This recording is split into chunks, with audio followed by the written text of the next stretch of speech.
फरवरी 1940 में British Indian army की Bloch regiment की 5वीं पलटन ज्वाइन की।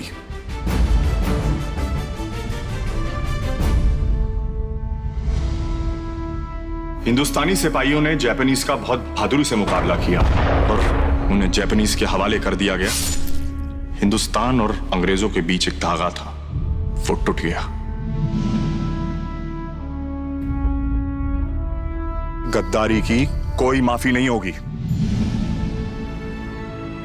You are charged with Indian Army Act Section 41, waging war against the king. जब अंग्रेजी अफसरों ने साडी हिफाजत नहीं की, तो वो हमारी वफादारी के हकदार किस तरह हो सकते हैं? अगर जिंदा बचा उसके बाद शादी करोगी मुझसे?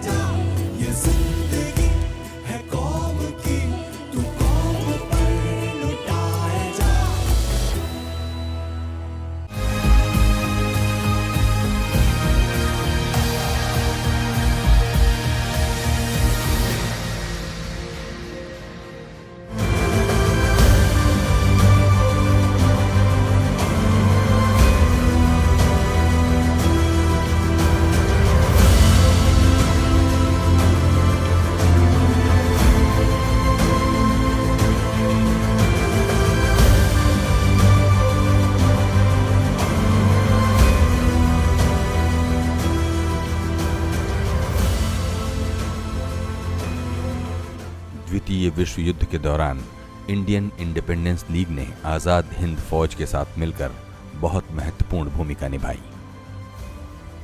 आर माधवन पिल्लई तब 17 साल के थे जब उन्होंने सुभाष चंद्र बोस का रेडियो संदेश सुना और इंडियन इंडिपेंडेंस लीग ज्वाइन कर ली। हिंदुस्तान अब गुलाम नहीं रह सकता और न कोई ताकत इसे गुलाम रखी सकती है। हाँ, हमें स्वतंत्रता का मूल्य चुकाना होगा। आप इसके लिए तैयार हो जाइए। 13 मार्च 1926 को बर्मा के सीरियन शहर में पैदा हुए आर माधवन 1971 में भारत वापस आ गए और थोड़ा समय अपने पैतृक राज्य तमिलनाडु में गुजारने के बाद दिल्ली पहुंचे और पिछले 44 साल से दिल्ली में अपने परिवार के साथ रहते हैं। उस टाइम पे जो जहाँ तक हम लोग नानी से सुनते थे, दादी से सुनते थे कि रंगून में और सीरियम में हम लोग के बाग हुआ करते थे, पैसे की कोई कमी नहीं थी। वो सब बेच करके जो है लीक में लगा दिया पैसा। रंगून के टाइम उस टाइम 1942 और 43 पे जो पीरियड था, सारा बेच करके लगाने का क्या मतलब था? हम लोग के बारे में सोचे होते या बाकी बच्चों के बारे में सोचे होते? कुछ तो चाहिए था लाइफ को आगे बढ़ाने के लिए। फिर सोचते हैं ठीक है, जो करा सही करा। और आज के टाइम में अगर कोई हमारे से भी जैसा बोलेगा और हालात ऐसे होंगे, हम भी वैसे ही करेंगे जो उन्होंने करा। तो मैं तो पहले तो ये सोचता हूँ कि आज़ादी मिली नेताजी की वजह से, कि नरम दल के वजह से तो मिल नहीं सकती। जब तक आप सख्त नहीं होगा आपको नहीं मिलती आज़ादी।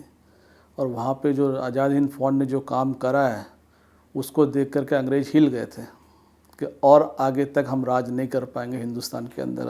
हिंदुस्तानी अगर एक हो गए तो एक तो ये सोच है। और दूसरा जो है कि नेताजी ने जैसे हिंदुस्तानियों को जोड़ दिया, तो वो देख करके अंग्रेज जो डर गए थे। ये मेरी सोच है। आर माधवन के पिता बर्मा में कंपाउंडर की नौकरी करते थे और लड़ाई के उस दौर में जब युवा आर माधवन के सामने करियर चुनने का सवाल था, तो जवाब एक ही मिला कि पहले भारत को गुलामी से मुक्ति दिलाओ।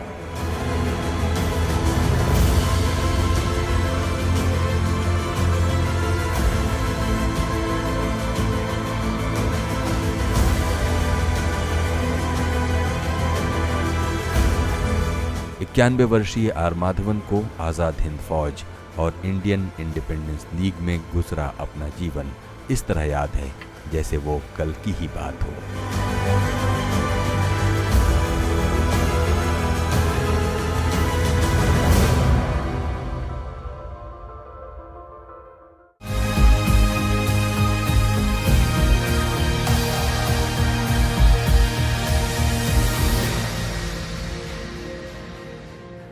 राज्यसभा टीवी की फिल्म रागदेश रिलीज़ होने को तैयार है और आज़ाद हिंद फौज जिसके बारे में ये फिल्म है उससे जुड़े हुए, सीधी तौर पर जुड़े और सक्रिय रहे लोगों में से आर माधवन पिल्लई इस वक्त हमारे साथ हैं, जिनके साथ हम यादें ताज़ा करेंगे आज़ाद हिंद फौज और इंडियन इंडिपेंडेंस लीग जिनका वो सीधी तौर पर हिस्सा रहे हैं। जय हिंद। जय हिंद सर।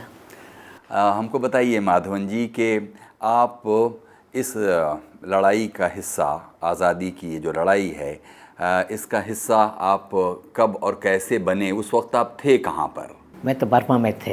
हाँ, क्या कर रहे थे आप बर्मा में? मैं तो उस स्कूल पढ़ रहा था। हाँ हाँ। और आपके फादर क्या बर्मा में ही रहते थे? वो क्या कर रहे थे?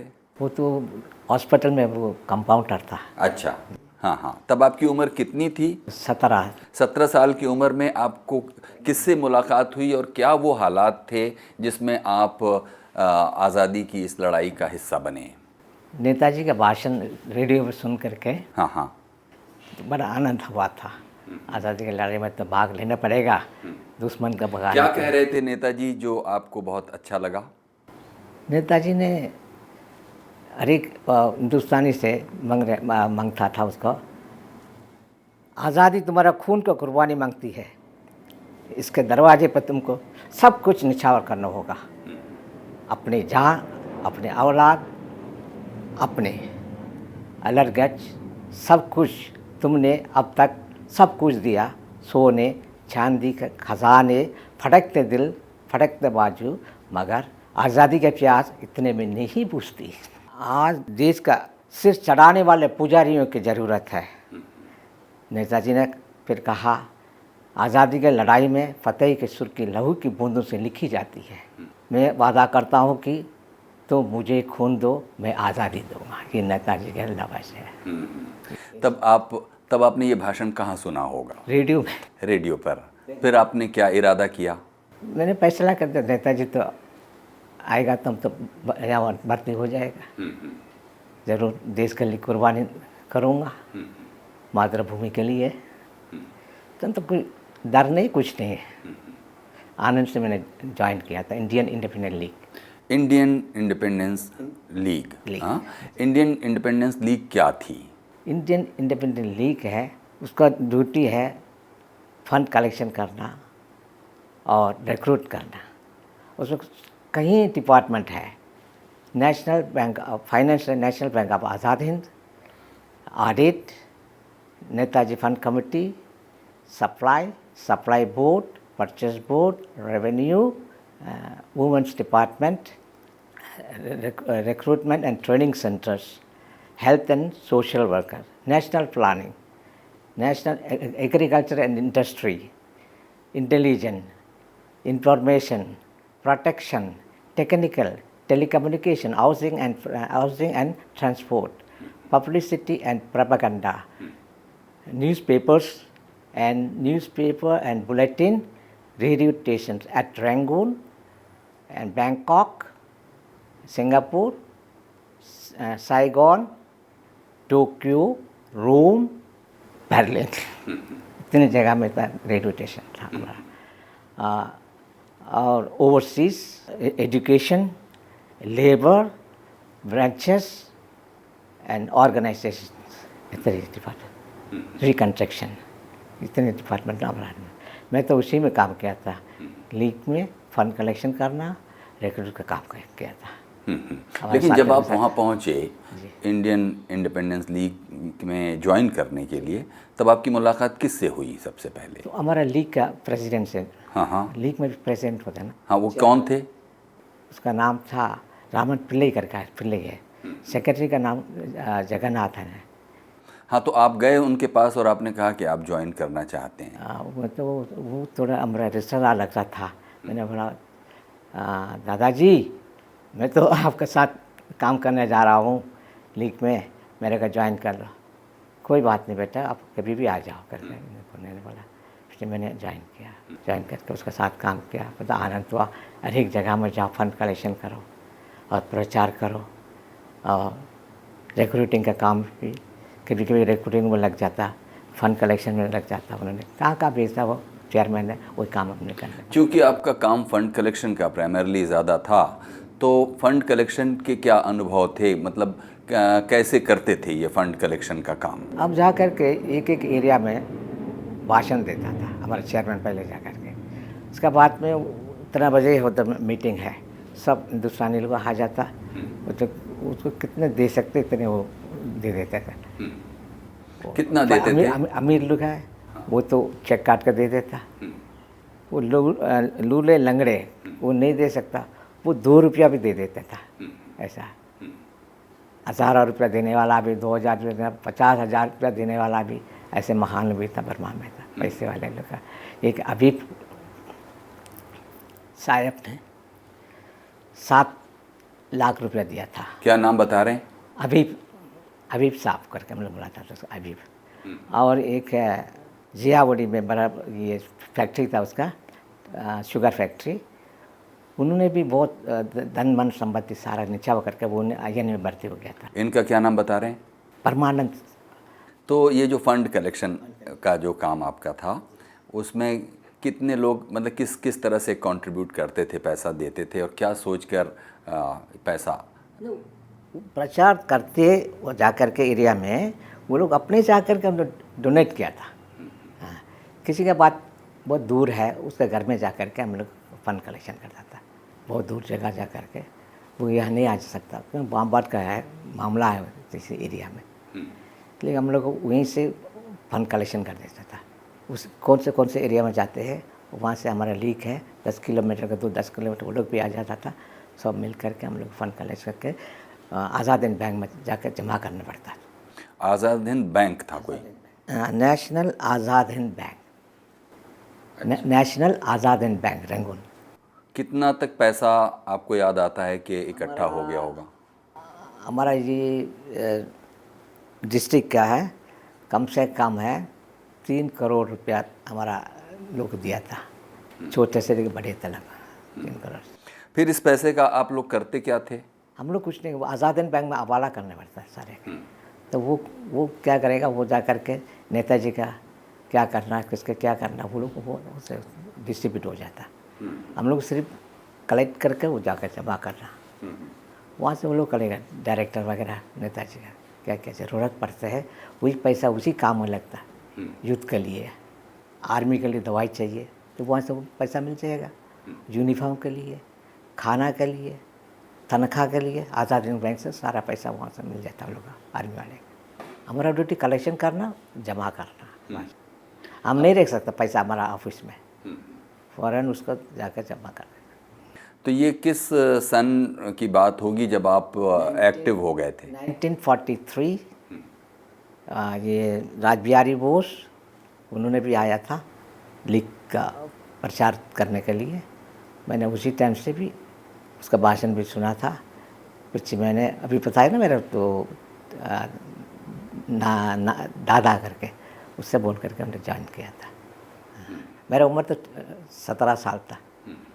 इसमें बहुत अच्छा काम किया था, वो लोगों के साथ मिल करके बहुत आनंद हुआ। हर एक हिंदुस्तानी भाई लोग से मिला, हर एक जगह पे, बड़े लोग से मिले, छोटे लोग से, इतना धन मन संपत्ति सब निछावर किया देश के लिए हमारे हिंदुस्तानी भाई, कोई कमी नहीं छोड़ा देश के लिए। अभी शायद फ़ौरन 7 लाख रुपया फ़ौरन निछावर किया था नेताजी का। सेठ परमानंद उन्होंने भी अपने 50 किलोमीटर फैक्ट्री एरिया, फैक्ट्री और शुगर फैक्ट्री सारे नेताजी का निछावर करके उन्होंने भी ज्वाइंट हो गया। उसका बीवी वो मिल करके नेताजी के साथ काम किया था हम लोग आर्मी में। तो फिर इस लड़ाई के दौरान जब लड़ाई चल रही थी तो लीग के लोग और क्या कर रहे थे? लीग के अभी फौजी जा रहा है, जंग के लिए जा रहा है, रास्ता में उनके लिए टेंट बना कर देना पड़ता, खाना भोजन ये सब तैयार करना पड़ेगा। वो कहाँ जाएगा? अरे 10 किलोमीटर में लीग है, प्रबंध करना पड़ता सर अपने भाई लोग के लिए, खाना, टेंट, सोने के लिए। लेकिन चूंकि तो आज़ाद हिंद फौज कहिए उस तरह से जीत तो नहीं पाई, हाँ, पीछे ही हटना पड़ा एक तरह से। तो मानसून की वजह से, बारिश की वजह से हटना पड़ा था। बारिश नहीं हुआ था तो विजय हो जाता। हमारे फौजी भाई लोग इतने कमज़ोर नहीं हैं, वो तो है। मोहम्मद जवान कैनी साहब ने भी इतने जंग लड़ा था, और हमारा भाई शाहनवाज खान वो भी भागा दौड़, उधर से रेंगून, उधर उधर जंग का मैदान, उधर ऐसे वो लोग काम करता था, लड़ता था। सोने का टाइम नहीं, खाने का टाइम नहीं। हम लोग तो खाने का टाइम था, तो खाने का भी टाइम, सोने का भी टाइम नहीं है। वो लोग देश के लिए अच्छा काम किया, इसके वजह से हमारा आज़ादी हुआ था। आज़ाद अंग्रेजी ने इसी देश छोड़ कर जाने वाला नहीं है। इसी जंग का मैदान का दे करके कैसा अंग्रेजी फौजी के साथ हिंदुस्तानी फौजी कैसा लड़ रहा था, उसी डर का मारे से हिंदुस्तान छोड़ के गया। ये भी एक अंग्रेजी ने लिखा किताब में, वो भी मेरे पास था, है रखा मैंने। नेताजी के वजह से मैं इसी छोड़ने पड़ा था कि हिंदुस्तान का पीछे नेताजी नहीं आने से हम नहीं छोड़ेगा हिंदुस्तान का। हमारा फौजी लोग कमज़ोर नहीं है, डरने वाला नहीं है भाई। हम सब एक था, हिंदू मुस्लिम सिख ईसाई सब एक होने, हम देशवासी, हमारा कोई फर्क नहीं है।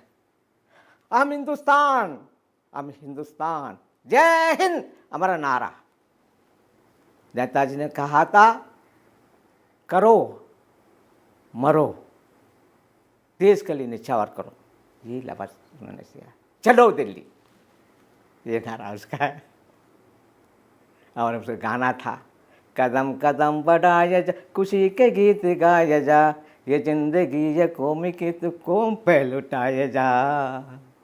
तू शेर हिंद आगे बढ़, मरने से फिर भी तू ना डर, उड़ा दो दुश्मनों का सर, जो से बदन बढ़ाया जा। कदम कदम बढ़ाया जा, खुशी के गीत गाया जा, ये जिंदगी ये कौम की तो कौम पे लुटाया जा।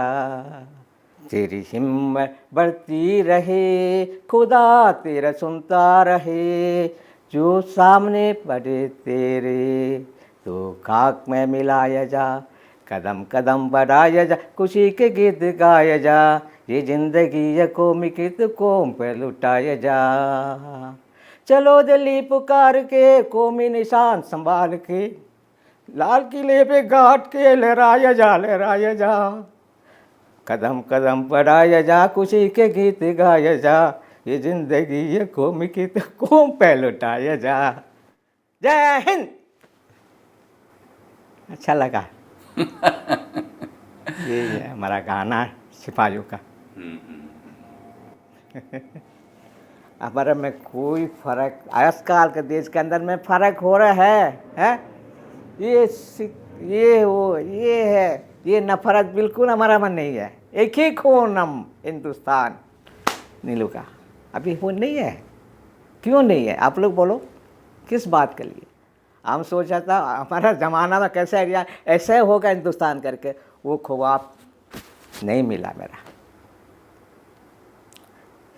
मिल जाएगा एक दिन, तो वक्त आ जाएगा। दोनों देश बंटवारा कर दिया, नेहरू की वजह से, पटेल के वजह से। दोनों देश बंटवारा होने की कोई ज़रूरत थी नहीं है देश के अंदर में। नेताजी होने से इसे बंटवारा होने के लिए देने वाला नहीं है। तो एकता रह सकता हम देश में, ये दोनों का वजह से ये हुआ। अब मैं तो इतना अफसोस है, दोनों देश बंटवारा हुआ, इसके बाद में अभी तक मेरे मन शांति नहीं।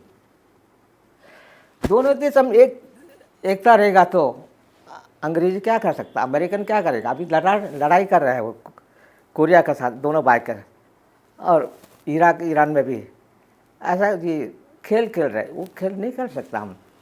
दोनों पाकिस्तान हिंदुस्तान एक होने से वो डर जाएगा, हिल जाएगा।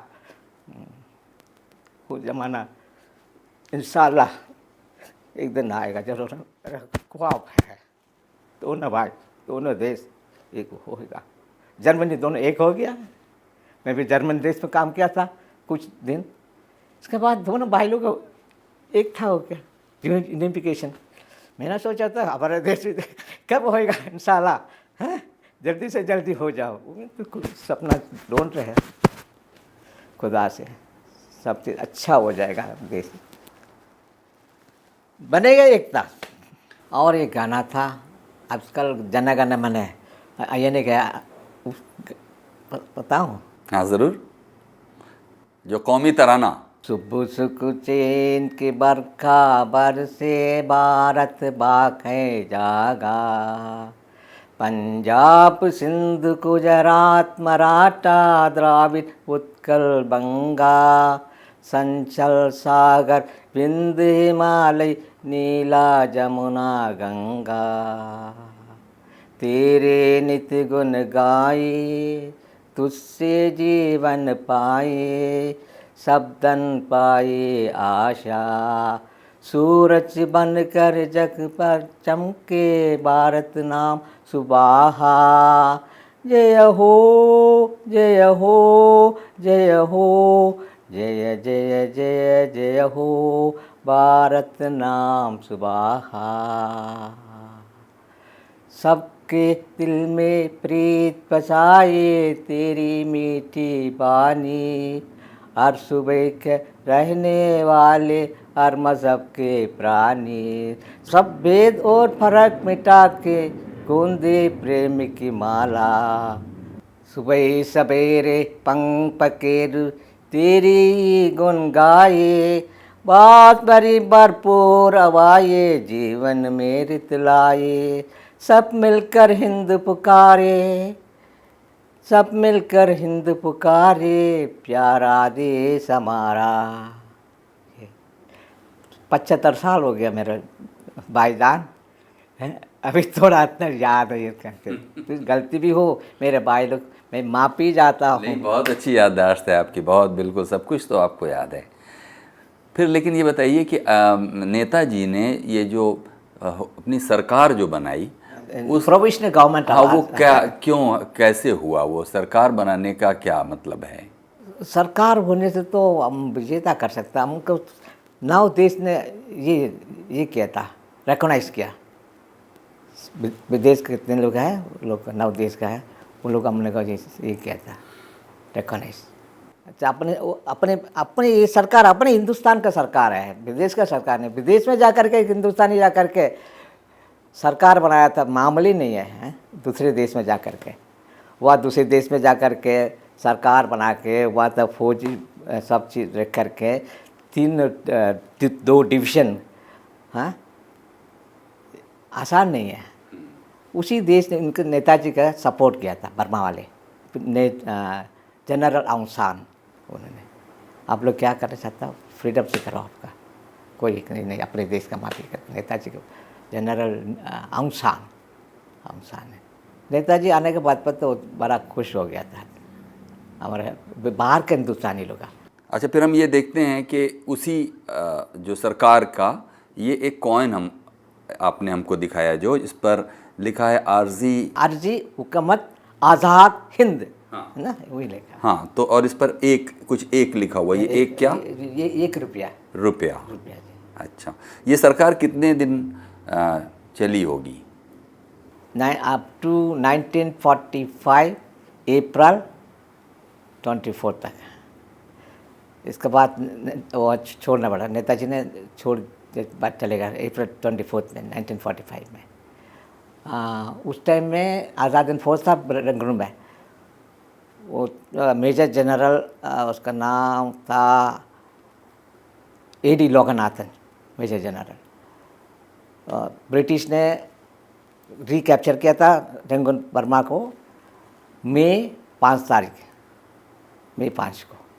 उस टाइम ये लोग हमारे हिंदुस्तानी भाई लोगों को सरेंडर कर दिया, कैद हो गया था। कुछ लोगों सब इधर लेकर आया, कुछ लेकर सिंगापुर लेकर गया उसी फौजी का। हम तो वहीं बर्मा का था, हम तो बर्मा में रख दिया। किसी का एयरपोर्ट में लेकर आया, बड़े बड़े ऑफिसर का, यहाँ करके टॉर्चर किया उसको। शाहनवाज खान साहब, ये सब चीज़ रेड फोर्ट में तो इनको ट्रायल दिया था। रेड फोर्ट पर जो ट्रायल हुई तब आप कहाँ थे? मैं रंगून में था। तो आप तक खबरें पहुँच नहीं थी कि यहाँ पे ट्रायल? रेडियो खबर है ना, खबरों से। तो क्या माहौल था, क्योंकि आप लोग तो यही सोच के लीग में भी शामिल हुए थे कि एक दिन देश आज़ाद हो जाएगा, लेकिन वो आना देश आना तो विश्वास था ना हम लोग का, विश्वास है, वो विश्वास बेकार नहीं हुआ। किसी भी हो वो तो हो गया हिंदुस्तान का आज़ाद। मैं तो ज़्यादा बुरा नहीं बोलेगा। नहीं, ट्रायल के बारे में आपको क्या खबर पता चल रही थी? ट्रायल के बाद में ट्रायल हो रहा है, इसमें हम लोग सोचा था इसको वो हैंगिंग सेंटेंस हो जाएगा क्या है, बाद में छोड़ा इसका सब जजमेंट हो गया इसको छोड़ने के लिए जजमेंट दे दिया था। पीछे हम लोग को अच्छा भगवान इंशाल्लाह बचा दिया सबका जान के लिए, दोबारा इनसे मिलो हैं देश के काम करने के लिए। देश के काम करने के लिए मिला था ये इसी हिंदुस्तानी गवर्नमेंट में शाहनवाज खान साहब मिनिस्टर को पोस्ट मिला। दिलन साहब को वहाँ गुना में जगह मिला था, उसको एक फार्म हाउस दिया था जी कांग्रेस सरकार ने। मोहम्मद जमान खैनी साहब का तो कुछ नहीं मिला, वो तो वो चले गया पाकिस्तान, अभी तो गुजर गया, उसको बेटी बच्चा लोग तो है उधर में। और सहगल साहब तो खानपुर में था, उसका मिल, उसके पिताजी का मिल था। वो लक्ष्मी सहगल का शादी किया था। लक्ष्मी सहगल वो डॉक्टर था, और फौजी लोग भी रानी झांसी रेजिमेंट का फिर कमांडेंट भी था, डॉक्टर भी था, काम किया उन्होंने। अब मुझसे मिला था मैंने कानपुर में, उसको मुझे बहुत खुशी हो गया वो देख करके, खाना खिलाया बच्चे। लड़ाई के ज़माने में आपकी मुलाकात कभी ढिल्लों साहब से हुई? ढिल्लों साहब से मिला नहीं, मैं झूठ नहीं बोलने वाला। ढिल्लों या शाहनवाज या जो सहगल? लोग वापस आ रहे हैं ना, वो मीटिंग वगैरह नेताजी का सोना से थोड़ा था, वो भी मैंने भूल गया था। 1944 नेताजी जन्मदिन जनवरी 23 जनवरी में, उसी दिन सब वो जुबली हॉल में था, एक बार सिटी हॉल में था, उसी में दूर से जगह, नज़दीक में नहीं है, काफ़ी नज़दीक नहीं जा सकता। ये जापानी गार्ड था ना, उन लोग का जापानी बड़ा इम्पोर्टेंट ऑफिसर, तो नेताजी के पास नज़दीक जा सकता था, ऐसा नहीं है। अभी आज बोलेगा हम तो नेताजी का साथी था करके, नेताजी से साथ दूर था हम लोग का, लीग वाले सबसे बड़ा बड़ा ऑफिसर उनका साथ में है, दूर से हम लोग देखा था। रास बिहारी बोस से आपकी मुलाकात कभी हुई? वो 1943 में हुआ था, रंगून आया था ना सिंगापुर से, उस टाइम हर एक जगह में, हर एक एरिया में वो जा कर के प्रचार दे रहा था, लीग में ज्वाइन हो जाओ सब, हम आज़ादी जल्दी से जल्दी आज़ाद हो जाएगा इतना अच्छा भाषण देता था बाबू बोस ने, राज बिहारी बोस। माता जी लोग साथ तक गया पर हम तो रह गया, मैं अकेला रह गया। मेरे देशवासियों, मैं अकेला जी रहा हूँ, मेरे साथियों, ऑफिसरों, सब पर चले गए मेरे भाई लोग। इंशाल्लाह और कितने दिनों के इधर आप लोग साथ मुलाकात करने के लिए वक़्त दिया। बहुत खुशी के बात आपसे मिल करके आनंद हुआ, ये आनंद के कभी नहीं भूल सकता। अच्छा, नहीं, रास बिहारी बोस के बारे में बताइए, आपकी मुलाकात हुई उनसे कभी? कैसे आदमी थे वो? डिस्ट्रिक्ट में आया था, हाँ, सीरियम डिस्ट्रिक्ट में। तो क्या कुछ याद ताज़ा कीजिए। उन्होंने हमारे चेयरमैन के साथ बात मीटिंग बैठा था, बोला आप लोग है ये फंड वगैरह है तैयार करो, ये ज़रूरत है आज़ाद फौजी के लिए, हम दूसरे देश में जाकर के हाथ फैलाने की ज़रूरत नहीं फैलाएगा। 5 पैसा नेताजी दूसरे देश से नहीं लिया, अपने हिंदुस्तानी विदेश में कितना हिंदुस्तानी था, उन्हीं के पैसा से ये युद्ध के लिए खर्चा किया। किसी से लिया है उन्हें से भी वो यही किसी जाने टाइम पैसा सबका दे के गया, बर्मा वाला का भी पैसा दिया, जापानी को भी दिया, सबका दे करके ऐसा निकला, ऐसा चुप से नहीं निकाला उन्होंने, सब सेटल करके दिया था उन्होंने। कोई बोला आप लोग नेताजी ने विदेश से हाथ फैला कर पैसा लिया करके, नहीं, अपने हिंदुस्तानी से लिया अपने। रास बिहारी जी के कुछ बच्चे और कोई परिवार भी है? नहीं, वो तो उसका बीवी तो जापानीज है।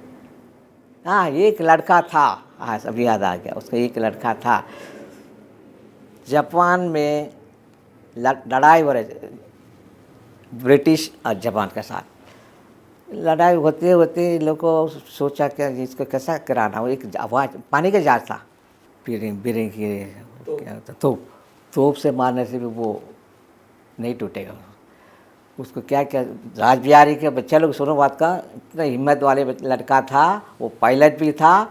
सारा बॉम्ब भरा के उठ करके एकदम सिमनी के अंदर में घुस गया, सिमनी के अंदर वो हवा पानी का जार, उसमें सारा चीज़ है बना कर रखा, हवाई अड्डा से लेकर सब चीज़। फौजी लोग को 7,000 फौजी रह सकता उसी पानी के जहाज के अंदर में। इसी विमान उड़ने का भी सारा वो प्रबंध करके रखा, वो टूटाना बड़ा मुश्किल है। वो अपनी जान दे करके घुस गया था फ्लाइट से राजबिहारी के पास। ये आप लोगों को सुना नहीं है ये बात का? अभी सुन रहे हैं? हाँ, आप बता रहे हैं तो हमको मालूम हो रहा है। ये पता कौन बताने वाला है? मुझे इसकी बता था, इससे बच्चा मर गया तो हमको क्या डरना? नौजवान देश के लिए वो एक ही बच्चा था उसका, और कुछ बच्चा नहीं है उसका। बच्चा हम लोग तो हमारा देशवासी अपने सिपाहियों लिख के काम किया, कितने भाई लोग, ये तो उनका बच्चा है। नेताजी का बच्चा भी है, राज बिहारी बोस का बच्चा भी हम उसके पिता मानता। ये लोग बोलते हैं ना गांधी का महात्मा, फादर ऑफ नेशन। हम तो उनका ये राज बिहारी बोस का फादर ऑफ नेशन में बोलते हमेशा, फादर ऑफ नेशन ये हमारे लिए। अच्छा, नेताजी के साथ आपकी क्या यादें जुड़ी हैं? नेताजी सुभाष बोस के बारे में क्या नेताजी बोस ने आपकी मुलाकात हुई सुभाष जी से? नहीं, दूर से हम लोग उसका खबर सुनता था, वो क्या क्या काम कर रहा था, तो आज कहाँ कहाँ लड़ाई हो रहा था, सब हम लोग मैसेज आ जाता था। वैसे हम लोग लिख छोड़ कर हम नहीं जा सकता ना, हम तो हमारा काम यही है, लिख का काम। हमारा फौजी भाई लोग तो उसके साथ में था। ये एक बात बताऊँ ना ये के बारे से, फर्स्ट कोरिला रेजिमेंट है वो सुभाष नाम का, Subhash brigade number 1 guerrilla regiment. उसका कमांडेंट था major general Shahnawaz Khan. Number 2 Gandhi brigade number 2 guerrilla regiment, commandant I.G. Kiani. Azad brigade 3rd guerrilla regiment, commander Gulzara Singh. Nehru brigade 4th guerrilla regiment, commander G.S. Dillon। First infantry regiment commander S.M. Hussain colonel. Second infantry regiment commander colonel P.K. Sehgal. 6th regiment commander colonel Gurmeet Singh. 7th guerrilla regiment commander E.I.S. Dara, मुसलमान भाई। और 8th guerrilla regiment commander colonel Vishan Singh. And crack regiment commander colonel Thakur Singh. 9 का कोरिला regiment में हमारा 3 division था। First division का commander था वो मोहम्मद जमान कैनी साहब। सेकेंड डिवीज़न का कमांडर है major general Shahnawaz Khan. 3rd division commander major general major general G.R. Nagar है, वो तो इप्पो में था। ये 2 डिवीज़न था बर्मा में आया था, 2 डिवीज़न 5 कोरिला रेजिमेंट आए थे बर्मा में लड़ने के लिए। बाकी कितने हैं वहाँ रह गया था, मलेशिया, सिंगापुर, हांगकॉन्ग। हमारे इसमें कितने मैंने बताया था ना वो territorial branches, Burma, Thailand, Indo China, national China, Manchuria, Java, Sumatra, Borneo, Philippines, Japan Tokyo बोलते हैं, Tokyo, and Hong Kong, Malaya, Singapore. वहाँ भी INA का फौजी लोग था, नेताजी खड़ा किया होता। और औरतों की बटालियन? वो तो मैं बताता हूँ, माफ़ करना। मैं Rani of regiment, Rani of Jhansi regiment, उसमें कमांडर लक्ष्मी सहगल, वो कमांडेंट था, पहले बना था। बाद में नेताजी ने क्या किया, उसको मेमियो करके एक जगह था, पहाड़ी इलाका, नेताजी अब वहीं रहता था, शानवाज खान साहब ये लोग सब वहीं रहता था उस समय। इसका उसी अस्पताल का है डॉक्टर बना दिया था लक्ष्मी सहगल का। इसके बाद इसी जगह में आया था, उसका नाम था वो कमांडेंट मलेशिया में मर गया, उसका नाम था जाने की तेवर, कमांडेंट जाने की तेवर। वो भी बीसता था, लड़ने वाले था वो तमिलनाडु का है। वो तो जाट जाट जाट जाट बोलता ना, जाट जाता, वो बड़ा वीर था लड़ने वाली। वो मेरे पास आया था एक बार, मिला था, आप आ जाओ मेरा घर मलेशिया में, बहुत लोग आते, आप आते नहीं हैं, उधर ही ऑफिस में बैठ करके काम करते रहते हैं। मैंने बोला क्या करूँ, मैं आ करके उधर सेवा करना हमारे ड्यूटी में। बहन जी जब वक़्त मिलेगा तो आऊँगा ज़रूर। यादव के साथ नहीं पाया, जाने नहीं पाया मेरा, वो गुजर गया। ये रानी झांसी रेजिमेंट में नेताजी के साथ आया था, वो मलेशिया से 2 लड़की था, एक नाम था स्टेला, एक जो जोसफिन। उन्होंने गोली मार दिया था बैंकॉक बॉर्डर में, और कोई लड़ा नहीं, मारा नहीं है लड़की को। इतना अच्छा सेफ्टी से नेताजी लेके गया उसको, अपने अपने पहुँचा दिया। नेताजी जाने का पहले से ये रानी झांसी रेजिमेंट का बंद कर दिया। किसी का बच्चा है उसको अपने घर छोड़ दिया पूरा, किसी का हाथ में, दुश्मन का हाथ में पकड़ना नहीं करके। सुना था ये लोग कहाँ चले गया करके, कोई अपने अपने रिश्तेदार सोचते छुपा करेगा लड़की लोग को। हम लोग को पकड़ा गया था सारे, लीक वाले पकड़ा गया था, वो बर्मा में ज्वाइंट हुआ था आने वाले, वो भी पकड़ा गया, जेल डाल दिया। मई से लेकर के दिसंबर तक। आप भी जेल में रहे? जेल में कितना टाइम? वही मई से दिसंबर? मई टू दिसंबर, मई से लेकर दिसंबर लास्ट में छोड़ दिया। और बाद में धीरे धीरे कहाँ रखा था उनका भी छोड़ दिया जापानियों ने, ब्रिटिश ने छोड़ दिया था। क्या कर उसके बाद जो ये हुई वापसी हुई, एक तरह से रिट्रीट, हाँ रिट्रीट। तो उस वक्त आप लोग क्या मन में क्या भावना क्या आ रही थी कि अब तो हार गए, अब क्या होगा? हार गया तो दोबारा तो नेताजी तो जीवित है, दोबारा तो बनेगा, आए नहीं तो ख़त्म नहीं हुआ करके यही सोचा हम लोग का। नेताजी जिंदा है, दोबारा आए नहीं बनेगा, ये विश्वास में हमने कहा। तो आए नहीं हरा करके मन में नहीं सोचा, ये हार मामूली हार है, बहुत बड़ा हार नहीं है करके मन में सोचा हमारा हिंदुस्तानी लोग। नेताजी ने वहाँ कुछ लोग बोलता है नेताजी ने वहाँ साइबेरिया चले गया, रशिया चले गया, वो है ये है, ऐसे कह रहा था। हम लोग तो खबर मिला था नेताजी ताइहोकू वहाँ में प्लेन क्रैश हो गया, अबीपुर रहमान साहब भी था, वो तो उसका एशेस के लेके गया जापान। इतने हम लोग इतने जानते हैं, तो नेताजी को आगे पता नहीं क्या हुआ क्या करके। अब ये बात हम ये लोग बोलते हैं हम नेताजी को देखा उधर साइबेरिया जेल में, तो वहाँ देखा यहाँ देखा, तो पहले से क्यों नहीं बताया? देश तो आज़ाद हो गया। हाँ भाई, इसका मतलब तू देखा नहीं है मेरा ये, आपका तकलीफ में है, एक बंदी में फंस गया तो आपका मैं नहीं कैसे भी निकालना चाहिए ना उसी से, क्यों नहीं निकाला लोग? वो तो प्लेन क्रैश में मर गया, उसका आशीष को उधर रंगोजी टेम्पल में रखा हुआ।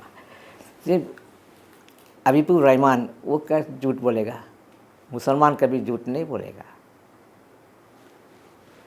ऊपर वाले के डरने वाला है वो। तो उन्होंने जा करके वो हवाला करके आया, राममूर्ति करके उधर ली क्या था ना जापान में, उसी का हाथ में रंगोजी टेम्पल में रख करके आया था। इतनी हमारे मालूम है, सोचो आप लोग। अच्छा, इनके बारे में बताइए, जो आबिद हसन थे।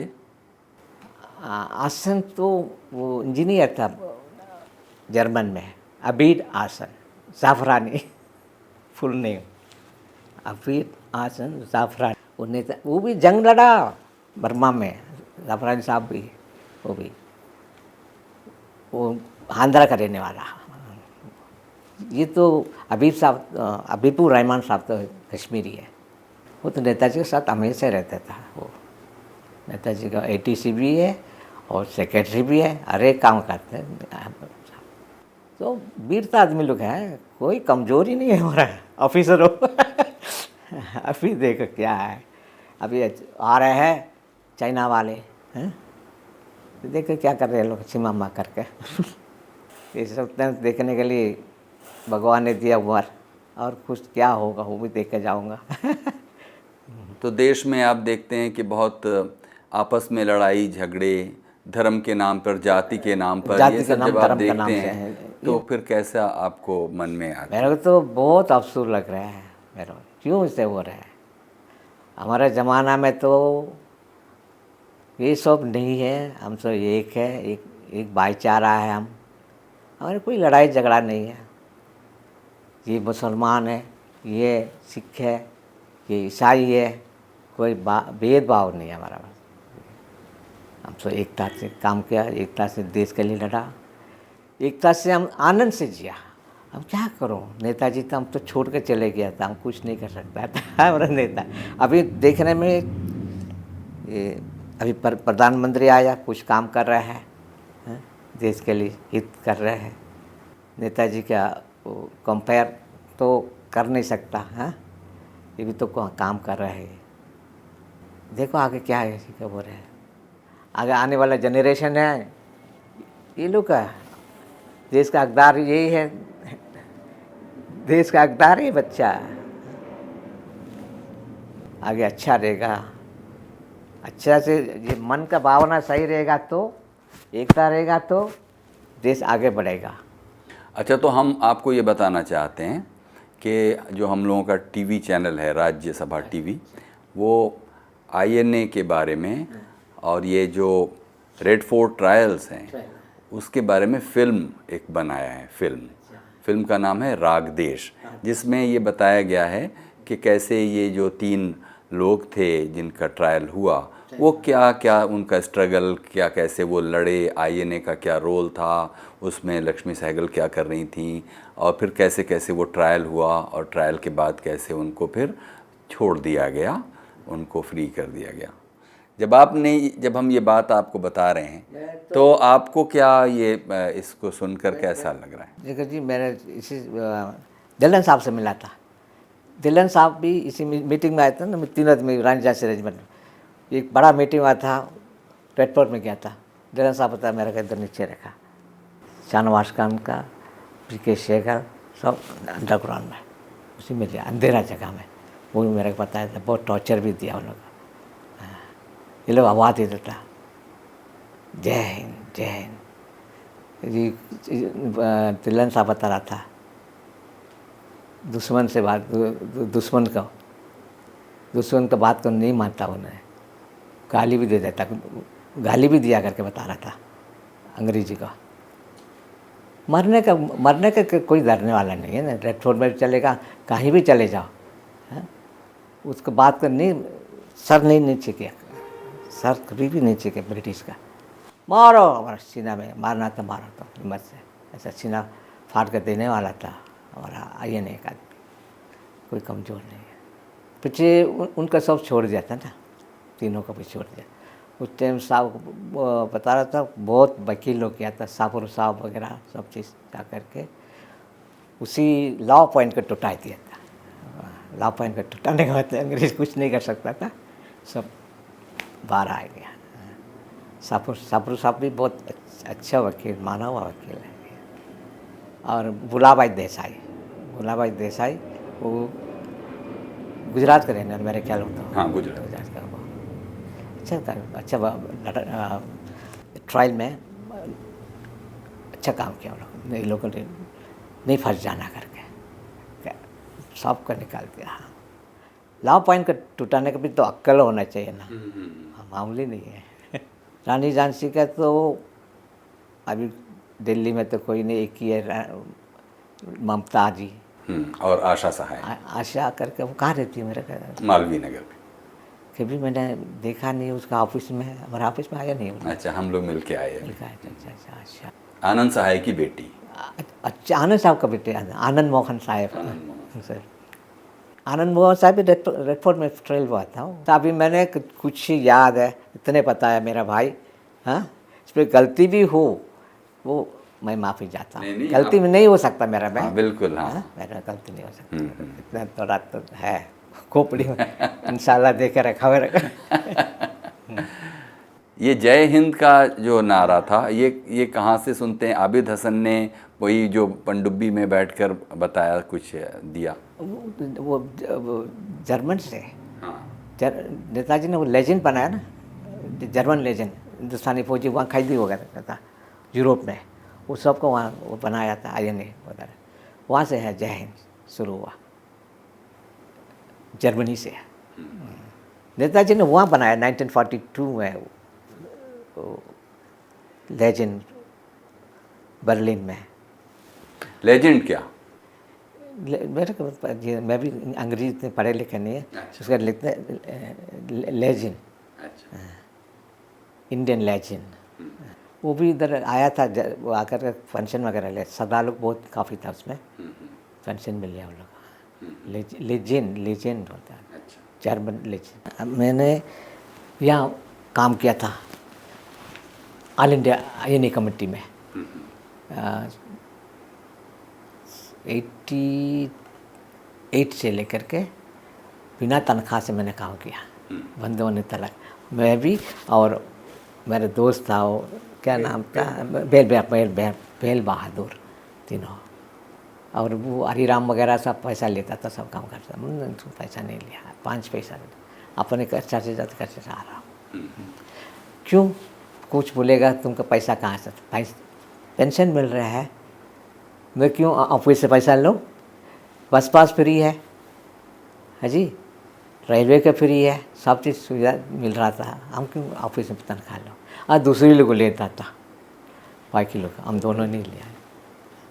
बहादुर ने भी बताया था इनका, तुम्हारा पिताजी तो बहुत, मैं मेरे को पैसा लेना मना करता था करके। बहादुर ये सब अच्छा नहीं है, अब तो भगवान ने दे रहे हैं पैसा, सब पास भी फ्री है, सब चीज़ फ्री है, इसमें अपने देशवासी के लिए फ्री फंड में काम करो। इंशाल्लाह ऊपर जाने से भी हमका तो कुछ भी गलती किया हो तो माफ़ कर लेगा मेरे भाई। ये जो आपके फादर वहाँ पे बर्मा में कंपाउंडर थे, आप कह रहे थे? हाँ जी, मेडिकल हॉस्पिटल। उनकी डेथ कब हुई? ये नेताजी आने के बाद डेथ हो गया। आप लोग कितने भाई बहन थे? सिर्फ 2। मेरे बहन, बहन क्या करती रही? उसका शादी कर दिया, शादी उसका घर वाला था, वो इंस्पेक्टर था, और फॉरेन मिनिस्टर का बॉडीगार्ड भी था, बॉडीगार्ड। वो लोग अभी इसी ज़माना में वो लोग है 2nd मिलियनर था, उसका बच्चा लोग एक्सपोर्ट का काम कर रहे हैं। अभी तो गुजर गया मेरा, 6-7 महीना हो गया कि नहीं सर?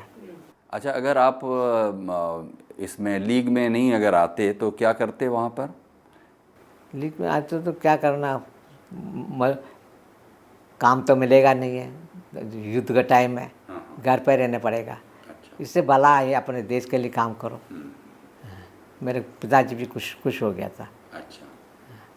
उसके नेताजी आने का 3 महीना का बात है, गुजर गया, 3 महीना के बाद गुजर गया उन्होंने।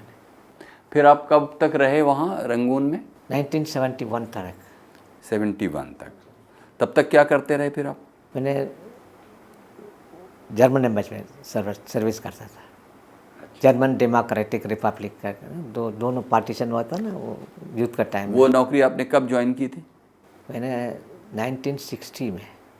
तो उतने साल फिर आपने क्या किया था? 10-15 साल, मतलब वॉर ख़त्म होने के बाद क्या किया आपने? 70 नहीं, मैं तो कंटिन्यू काम किया था ना एम्बेसी में। एम्बेसी ज्वाइन कब किया था आपने? मैं मिनिस्टर का पास था, फॉरेन मिनिस्टर का पास था, मैं केयर टेकर का काम करता था। फॉरेन मिनिस्टर कहाँ? रंगून ये में? बर्मा गवर्नमेंट का। अच्छा जी, वो एक महाराजा था, वो कैसा कश्मीर महाराजा कैसा मैंने। जैसे कि आपको वो जो मई से दिसंबर जेल में रखा गया, फिर आप लोग छोड़ दिए गए, इधर देश भी, भारत भी आज़ाद हो गया, है ना? फिर सब चीज़ें बदल गई। लेकिन बाहर निकलने के बाद जितने भी लीग वगैरह के लोग थे उनके साथ क्या हुआ? मतलब वो फिर अपनी रंगून में या जहाँ जहाँ पे कैसा कैसा काम किया, कोई खेती बाजी किया है, बिजनेस है, अच्छा, इसी टाइप में कोई ऑफिस में काम किया है, उसको ऑफिस का काम मिल गया था। बर्मा भी आज़ाद हो गया ना, आज़ाद होने के बाद में कौन सा डिपार्टमेंट में काम किया, उनका अपने अपने काम मिल गया था उसका। अच्छा, बिजनेस अपने बिजनेस अपने कर रहा था, कोई मना नहीं है बर्मीज गवर्नमेंट में। तो पहली नौकरी आपकी लीग छोड़ने के बाद किस साल में शुरू हुई? 43 में मैंने नहीं 45 में जेल से बाहर आया था। उससे मैंने दुकान में जाकर के काम करते एडवर्ड स्ट्रीट में। क्या काम किया? ये पंसारी सामान है ना, वो बेचने का है, दुकान में काम किया। इसके बाद में मैंने मिनिस्टर के पास आ गया था 49 में। 49 में आकर के फॉरेन मिनिस्टर के पास मैंने काम कैरेक्टर का काम किया। मैंने अच्छा पाली लैंग्वेज अच्छे पढ़े लिखे है। अच्छा, पाली आपको आती है? पाली लैंग्वेज। हाँ, पाली के अलावा और क्या लैंग्वेज आती है आपको? इंग्लिश ज़्यादा नहीं पढ़ा मैंने, कितने हम सकते इतने लिखने का वक्त नहीं सर कर। तो पाली में आप हमको कुछ कोई पोएम या कोई गाना या कोई बात बोल कर बताइए। प्रेयर। अच्छा ठीक है, कैसे प्रेयर है? नमो तस्य भगवतो अरहतो सम्मा सम्बुद्धो, नमो तस्य भगवतो अरहतो सम्मा सम्बुद्धो, नमो तस्य भगवतो अरहतो सम्मा सम्बुद्धो। बुद्धं शरणं गच्छामि, धम्मं शरणं गच्छामि, संघं शरणं गच्छामि, द्वितीयामपि बुद्धं शरणं गच्छामि, द्वितीयामपि धम्मं शरणं गच्छामि, द्वितीयामपि संघं शरणं गच्छामि, तृतीयामपि बुद्धं शरणं गच्छामि, तृतीयामपि धम्मं शरणं गच्छामि, तृतीयामपि संघं शरणं गच्छामि। आमावादी। ये यहाँ का स्टाइल में है जी, यहाँ का स्टाइल। और वहाँ का स्टाइल में थोड़ा फ़र्क है? थोड़ा फ़र्क है। वो कैसे है? यदानुभवाट यखा निवाटा तेंदी वेदना जिंगन सेवा नियम सांडरा तेंदी वा मारांडी तो खादोरी तो डसा पांके सिना पादरी एवा मारी गुनु पीठा परिठा डाम नमाहि करनिया माटा कुदलियना यांडा तांडा बटा पिदमेसा तका उजुसा तो उसा तो आसा साता मुटु अनडिमानी तांडव तका सातु भरोसा आपा के सोसा ताला हुका होती तांडंती योसनी भगोसा आपा कापा कुली तो नानु कैतो नासा कौटा मासरी किसी ये नवन्य परे उपादियो दुखीनो आखिमिनो होंडु तापा दाटा पौंदु दुखी टाटा ना परोपरानी कपिटा ना डिमिगे टाकाटे सिनाकेंसी प्यारोतना पटिगा तिंगनिया मियाता टौखामी सेया माडा याडा निया फौटा मायुदा एका फौटा मनुरेके इवं पितापा पुरित मनता पावे अप्रिमाना मिटे सातापा लोकातमि मनता पावे अप्रिमाना औड आटोसा ट्रिंगेसा आता बाटा आवैरामा तापटा टेटा सरानिते नवतायानो यावादाता विदामेटा एदांतरि अरेदिया प्यामा मेटा उयारा मिटा माहो।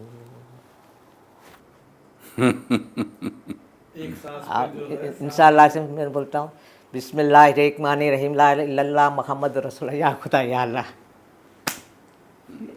ये भी मैं रोज़ पढ़ता हूँ, थोड़ा से खुदा को तो याद करना है। सही है, मैंने बोला था। अच्छा, तो फिर आप कह रहे थे कि परचून की दुकान में थोड़ा टाइम काम किया और उसके बाद परफ्यूम नहीं है, पंसारी हर्बल। फिर उसके बाद तो मिनिस्टर के पास वहाँ क्या काम करना रहता होगा? केयरटेकर का काम। केयरटेकर का काम। वो कितना साल चला आपका काम? अभी minister locally Burma government provisional नहीं, सिविल गवर्नमेंट का वो नीवे ने अटैक किया था। मिलिट्री गवर्नमेंट कैप्चर कर दिया था, सारा मिनिस्टर का बंद करके जेल में डाल दिया था। मैंने वहाँ से छोड़ करके भाग गया, आ करके जर्मन में ज्वाइन किया मैंने कि हम भी वहाँ रहेगा तो मेरा भी अंदर लेके चला जाएगा। इतना खतरा था बर्मा में। वहाँ का जनरल था कैसा एमजेड कैनी साहब, कैसा शाहनवाज खान साहब, राइट एंड लेफ्ट, ऐसा बर्मा का वही था। बोलेया करके बोसेचा करके 2 आदमी था, राइट एंड लेफ्ट आउंग सान का। उनको अंदर ले जा करके 16 पैसे डाल के मरा दिया और कुछ लोग को अंदर मर गया, कुछ लोग का चुपचाप से रिया, अगेंस्ट नहीं किया उनका, वो वापस छोड़ दिया था। इसलिए मैंने उनको छोड़ करके उसको पकड़ गया था, मैंने भाग गया उधर से। रहना नहीं है करके आपत आ जाएगा। कोई विश्वास नहीं है मिलिट्री का लेकर, सबको नेशनलाइज कर दिया सब चीज़। अच्छा कहाँ अच्छा वक्त था, मेरा नसीब वहाँ मिल गया जर्मन में। जर्मन उसी टाइम नया एम्बेसी हो रहा पर जर्मन डेमोक्रेटिक रिपब्लिक वहीं पर रंगून में। रंगून में। तो रंगून में फिर आप जर्मन एम्बेसी में चले गए और वहाँ क्या काम था? केयरटेकर का ही। ये अच्छा, और वो चला आपका 69-70 तक? 71 तक हिंदुस्तान आने तक मैंने उधर काम। फिर वहाँ से क्यों आए आप यहाँ? रिटायर हो गए? नहीं रिटायर नहीं है। मेरे माता जी ने हिंदुस्तान में जा कर के यह गुजरना, वो हमेशा रोती था। अच्छा, माँ ने कहा कि घर चलो। अच्छा, फिर चलो हिंदुस्तान में सारा बच्चा लेकर के मैंने आ गया। कुछ हमारा वहाँ से पैसा मिला था जर्मन से, वो ट्रांसफ़र करके 5 साल मैंने तनख्वाह नहीं लिया बर्मा में। हमारे पास कितना प्रॉपर्टी था वो सब बेच करके खाया था, सोना चांदी सब चीज़। और वो हमारा फार्म हाउस था। क्यों, जब नेशनलाइज हुआ तो आप लोगों का नहीं ले लिया गया सब? मेरे का नहीं लिया। क्यों? हम तो डिस्ट्रिक्ट में था, हमारा प्रॉपर्टी वगैरह डिस्ट्रिक्ट में था, रंगून में थे। हैं सीरियम में फार्म हाउस था हमारा। तो डिस्ट्रिक्ट वालों को नेशनलाइज करने में नहीं ले रहे थे वो? डिस्ट्रिक्ट में इतना नहीं किया। डिस्ट्रिक्ट में तो नहीं, कैपिटल सिटी में ले कैपिटल रहे थे। सिटी उसी में वो खान साहब का सब सामान ले लिया? खान साहब का तो बहुत मेन जगह में था उसका सारा चीज़। अच्छा, कोटी भी रंगून से लेकर के रॉयल लेक एक है इंडिया लेकर के, उसके सामने उसका कोठी था। अच्छा, तो फिर आप माँ को लेके यहाँ आ गए, फिर क्या हुआ? फिर से क्या करूँ, मैंने ड्राइवरी काम किया था, ट्रक चला रहा था। 5 रुपया डेली करके मिलता था, 5 रुपये बच्चा लोग पकड़ना। 24 आवर्स काम करने से तो 10 रुपया देगा मद्रास का लैंड लॉर्ड, पैसा वाला लोग। 10 रुपया भी बस नहीं हो सकता इतना 71 में मद्रास में खाने पीने की इतना तकलीफ़ है। कुछ लोग छोटा से बन ले करके चाय पी करके से जी रहा था। इसमें मैंने भी बच्चा लोग ऐसे जिया था, क्या करूँ। फिर से में एक दोस्त आया था यहाँ से दिल्ली से, मेरे को वो ईसाई भाई था। अच्छा, मेरे को देख करके वो अफसोस हो रहा, भाई तो क्यों ट्रक चला रहे हैं तुमने, चलो मैं जाने के बाद में आपको मैं बुला लूँगा दिल्ली जा कर के। पीछे मेरे को पैसा भेजा था और फ़ौरन आना करके मैं अकेला इधर आ गया। कितना टाइम आपने वहाँ मद्रास में ट्रक चलाया होगा? 3 साल। 3 साल? 3 साल चलाया। 3 साल चलाया। फिर उसके बाद यहाँ आ गए? वो टेम्पररी जहाँ पर घर बना। अच्छा, फिर यहाँ आके क्या किया? यहाँ करके DCM को एक इंजीनियर था वाधवानी करके, सिंधी था, उनके पास मैंने ड्राइवरी काम था, ड्राइवरी किया था। फिर से मेरे को वो अपने भाई के बाप ही रखा घर में सब देखभाल करने का। मेरे को क्या करता था, रात करते वो अकेला जा कर के, मदन जी वो टायर पंचर हो गया था और ट्यूब भी कट गया, ऐसे चला के आए करके मेरे को पैसा देगा 500 रुपया। मुझे जाकर देखा था उधर में, खोल कर देखने कुछ भी नहीं है, मैंने उसको पैसा दे देता था। फिर से आखिरी में उन्होंने हाथ जोड़ दिया, ये आदमी तो बड़ा ईमानदार है, तो ये ऐसा करके उसका अपने भाई को वहाँ पे मेरे का रखा था। बोलता आप कभी तकलीफ हो पैसा के लिए मेम साहब के सामने नहीं बोलना, ऊपर आ जाना, कितना पैसा ले जाओ, बच्चा लोग कभी चिंता नहीं रहो, खुशी से रहो, हमेशा हंस के रहो, इतना अच्छा मकान है। कोई कुछ लोग बोलता था सिंधी खराब करके, मेरे का तो अच्छा लगा था, मेरे का इतना सेवा की। उसका घर बच्चा लोग वापस इधर आ गया था, वो राशन लाजपत नगर जाकर लिया था, सारा मेरे के पास दे देते तब उसका, हम बाहर से लेकर खा लो। क्या उसको मेहरबानी कर नहीं बोल सकता था वैसा, इतना बड़ा आदमी। 80,000 रुपया मेरा का मिला ट्रांसफ़र करके, बर्मीज करेंसी मैंने वहाँ छोड़ दिया ना एम्बेसी में, उसको बर्लिन ट्रांसफ़र करके यहाँ मेरे मद्रास में दिया था, मद्रास में ऑफिस कॉन्सुलेट में, 80,000 रुपये। अच्छा आदमी मिला नहीं, वो काम करो ये काम, इसमें अच्छा फ़ायदा होगा। मेरा नया है किसी देश, आदमी लोग कोई नया, मेरे का कोई यार दोस्त भी नहीं है, मेरे को सब मुंडन कर दिया था लोग। क्या, कैसे आपका पैसा लूटा गया?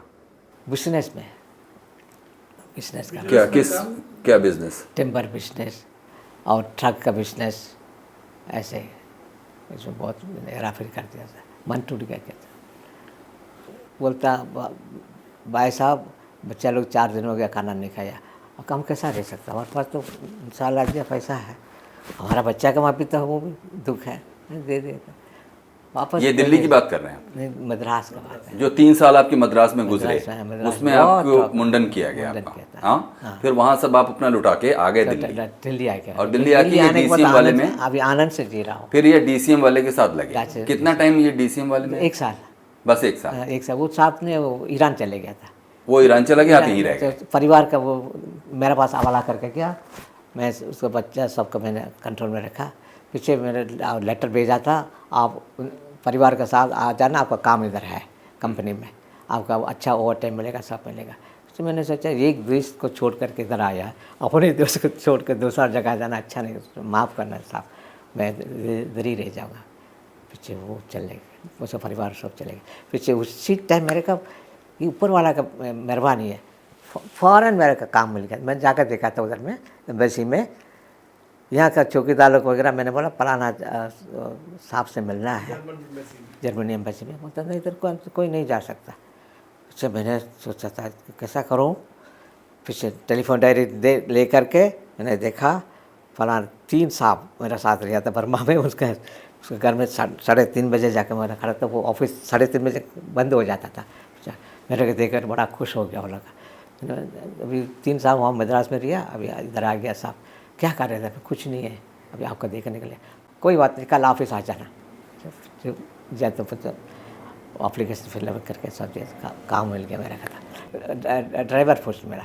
अच्छा, तो साहब ने बताया यहाँ की जर्मन एम्बेसी में फिर आप ड्राइवर हो गए। साहब ने बताया था मेरे का, ये क्लरिकल का पोस्ट में तुम्हारे लिए तनख्वाह ज़्यादा नहीं है, इसमें ओवर टाइम भी ज़्यादा है, तनख्वाह भी ज़्यादा है। तो कितना टाइम आपने फिर काम किया ये ड्राइवरी? 83 एम्बेसी में काम किया। इसके बाद में मेरा यहाँ भेज दिया था रेडियो, बर्लिन रेडियो में काम किया, यूनिफिकेशन 1 तक, 90 तक मैंने काम किया। बर्लिन रेडियो कहाँ है? अब ख़त्म हो तो वहाँ चले गया, बैंकॉक। अच्छा, पहले कहाँ था? पहले यहाँ दिल्ली में था, संध्या। अच्छा, कितना टाइम था? काफ़ी टाइम गया था तक। कभी दिल्ली आज़ाद हुआ ना, उसका बाद में एम्बेसी खोला, एम्बेसी के बाद में सारा न्यूज़पेपर्स, रेडियो, सारा चीज़ स्थापना हो गया था जर्मन का। रेडियो बर्लिन कब बंद हुआ? रेडियो बर्लिन यहाँ बंद हो गया। हाँ, यहाँ पे उसका कारण बताऊँ, एक बॉन्ड रेडियो, हाँ, एक बर्लिन रेडियो, अभी तो कैपिटल एक हो गया, एक हो गया। हाँ। इन्होंने सोचा था दो रेडियो स्टेशन ज़रूरत नहीं है, एक बॉन्ड यहाँ दिल्ली में रहने दो, ये बर्लिन रेडियो बैंकॉक। तो बॉन यहाँ है अभी? बॉन है। अच्छा, तो आपने 10 साल करीब एम्बेसी में गाड़ी चलाई, उसके बाद रेडियो बर्लिन के लिए अलग से चलाई? लेकर इधर आ गए। हाँ, बर्लिन रेडियो कितना टाइम? 83 से लेकर के 90 तक। 7 साल, यानी करीब 17 साल, मोटा मोटी 17 साल आपने जर्मन एम्बेसी और रेडियो में नौकरी की। फिर उसके बाद? इसके बाद एक कंपनी आया था इसी बसंत मार्ग में, तो उसका डायमलर बेंज कंपनी, उसमें मैंने कुछ दिन काम किया। जब इसके बाद में मेरा मन नहीं लगा, मर भी हो गया ना। तो आखिरी साल वो कौन सा रहा होगा? 97 तक मैंने काम किया।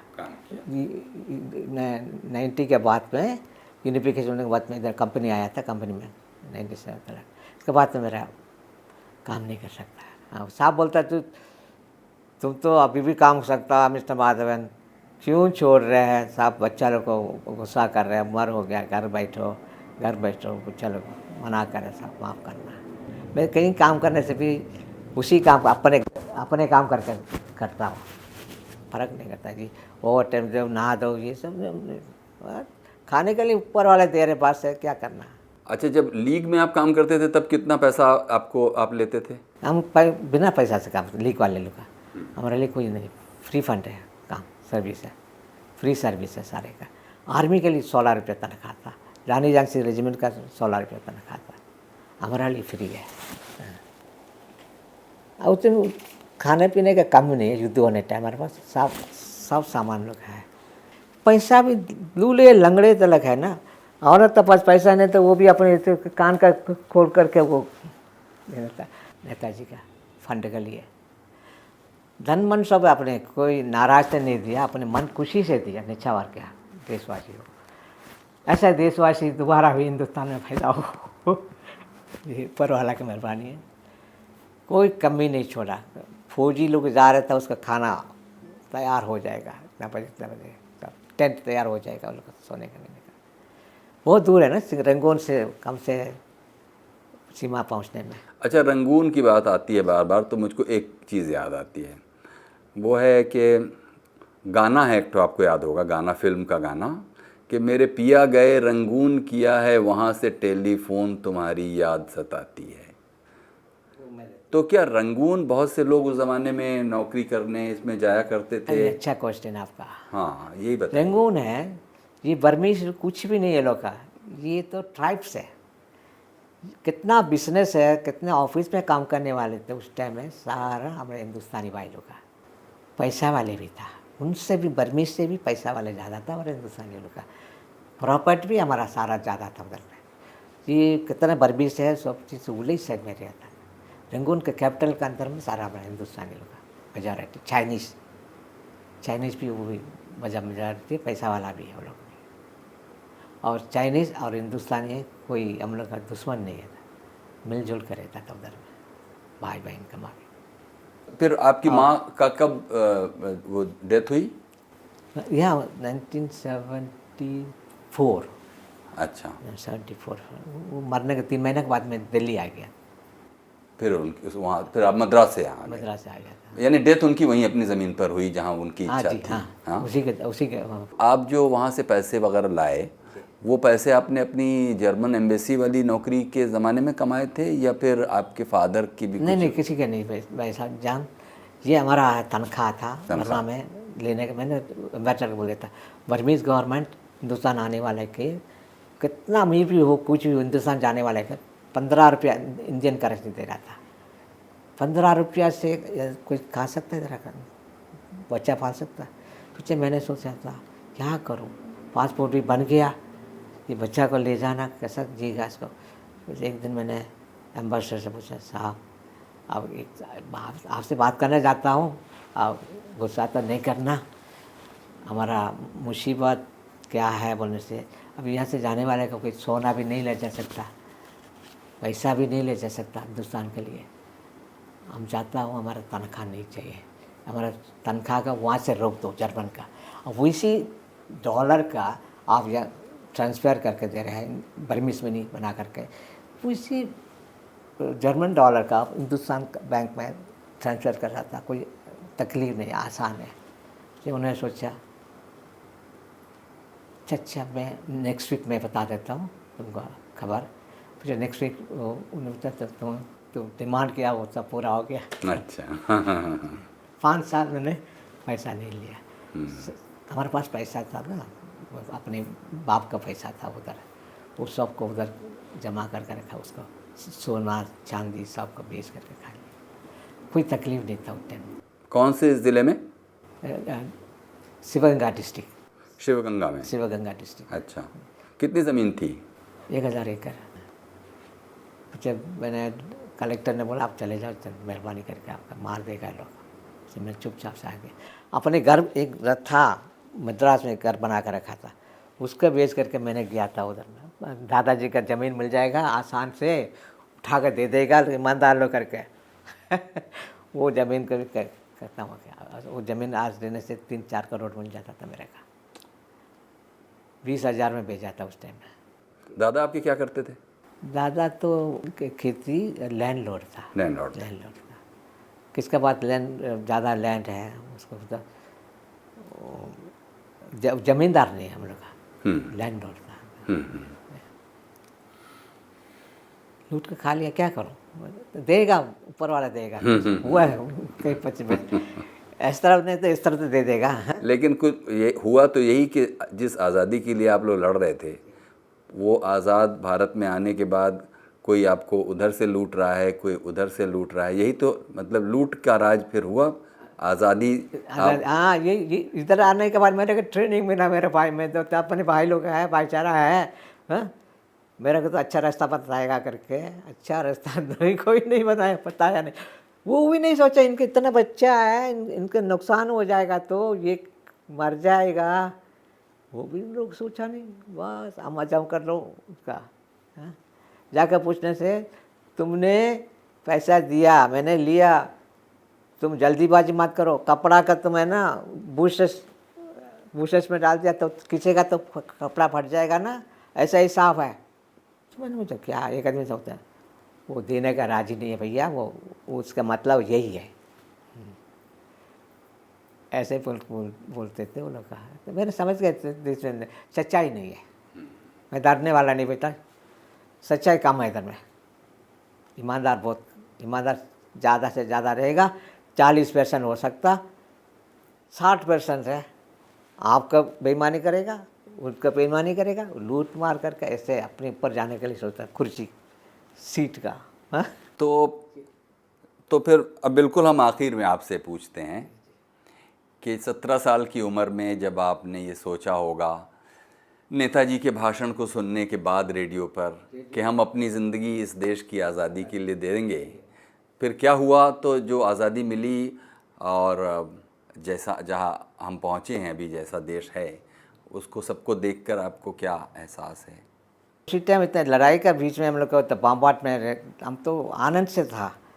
आज मरो काल मरो, कोई फिक्र नहीं, हम एकता से जिया था। अभी आज़ाद होने के बाद यहाँ आकर देखने मेरे को नफ़रत पैदा हुआ।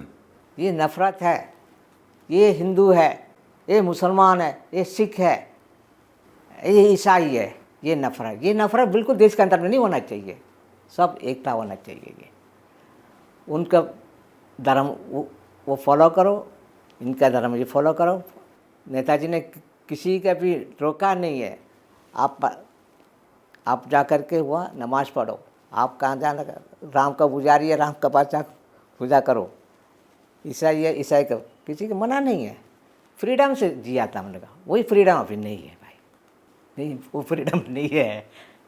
आ जाएगा इंशाल्लाह, ऊपर वाला आ जाएगा। ये कहाँ छोड़ेगा, ऊपर वाला देखते रह रहे हैं, कहाँ तक दौड़ेगा ये भेद भावना सब चीज़। हम तो मनुष्य हैं, उन्होंने बनाया मनुष्य, मर्द औरत दो चीज़ है, इसमें तो क्या फ़र्क करने का क्या कोई गिराए, ठीक नहीं, मेरे को अच्छा नहीं लगता है फ़र्क नहीं करना। अभी भी उस समय का है, कहीं भी जाओ, मोहम्मद साहब कहाँ जा रहा है, हम तो जा रहे भैया उधर फंड कलेक्शन करने के लिए। अच्छा जाओ, मैं जा रहा हूँ, आनंद से।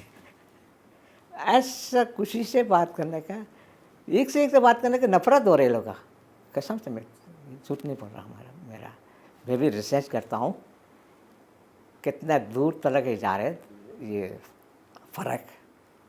मेरे तो बहुत अफसोस है मेरा भाई, काफ़ी दिन नहीं रहेगा, ये नफ़रत टूट जाएगा, टूटने वाला है ऊपर वाले से। मैं हमेशा उसी के ध्यान में बैठता हूँ, ऊपर वाला का, जल्दी से जल्दी इसी देश एकता हो जाओ।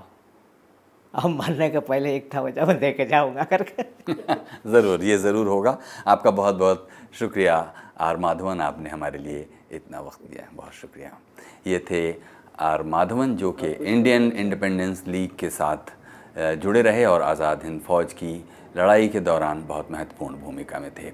सुबह सुकुचैन की बरखा बरसे, भारत बाखे जागा, पंजाब सिंध गुजरात मराठा द्राविड उत्कल बंगा, संचल सागर विंध हिमालय नीला जमुना गंगा, सूरज बनकर जग पर चमके भारत नाम सुबाहा, जय हो जय हो जय हो, जय जय जय जय हो, भारत नाम सुबाहा।